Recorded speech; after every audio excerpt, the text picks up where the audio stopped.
She asked me the question on a night when the house felt too still, too polished, too suspiciously calm. "Why are you so cold lately?" Her voice drifted from the hallway, soft, almost innocent. I didn't lift my eyes from the glass in my hand.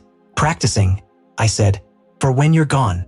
She laughed, not a nervous laugh, not a guilty one. A dismissive little chuckle, like I was a joke she no longer bothered to respect. Her heels clicked across the floor as she walked away, each tap like a countdown I couldn't ignore. I kept watching the ice melt, each tiny crack sounding like another piece of me silently breaking. She assumed I was clueless. She assumed months of girls' nights, late arrivals, locked screens, and the sudden transformation of her entire emotional landscape wouldn't register. She assumed I wouldn't notice a thing. But silence teaches you to notice everything. The next morning, her father's voice tore through the air like a blade. I was in the kitchen, not even near the phone, but his tone sliced through the walls. "He sold it, Anna. Do you hear me? He sold the entire company." I didn't move, didn't breathe. I just listened to her breath stutter.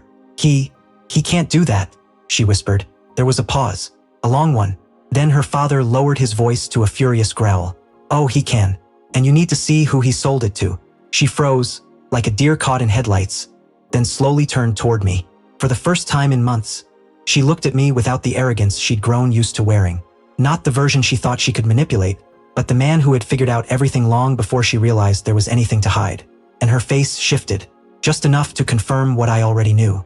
It had started weeks ago with a message preview that flashed across her screen while she showered. Just a name, but that name was enough. A ghost from her past. Someone she'd sworn she'd buried long before we met.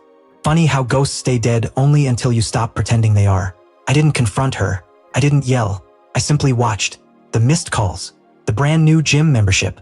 The perfume she only wore when she wasn't with me. The way she smiled at her phone like she was being truly seen.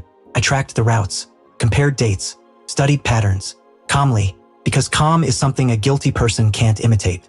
One night during her girls' outing, I checked our Wi-Fi history. Her phone had connected to a building 2 cities away. The same building where that ghost from her past had recently moved. Coincidence? Sure, if you believe in those. But betrayal isn't sudden. It grows slowly behind staged smiles and small, strategic lies. I pulled the phone logs, not hers, his. People get sloppy when they think they matter.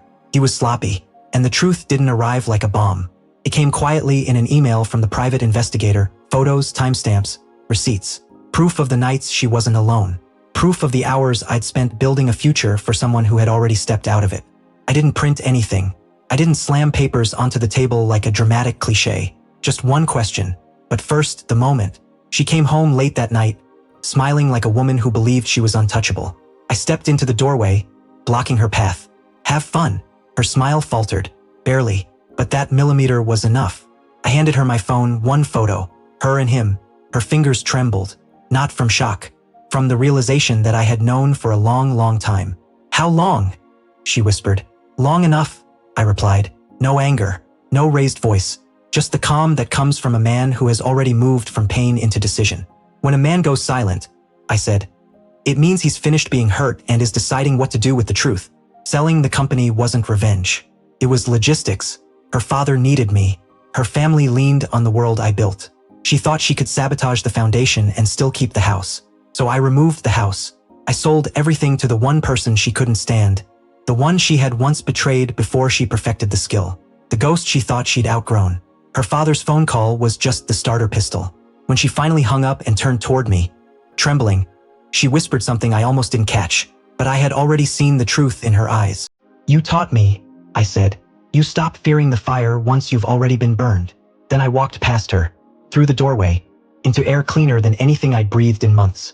I didn't turn back. You only look back when you're leaving something you still want. And I didn't.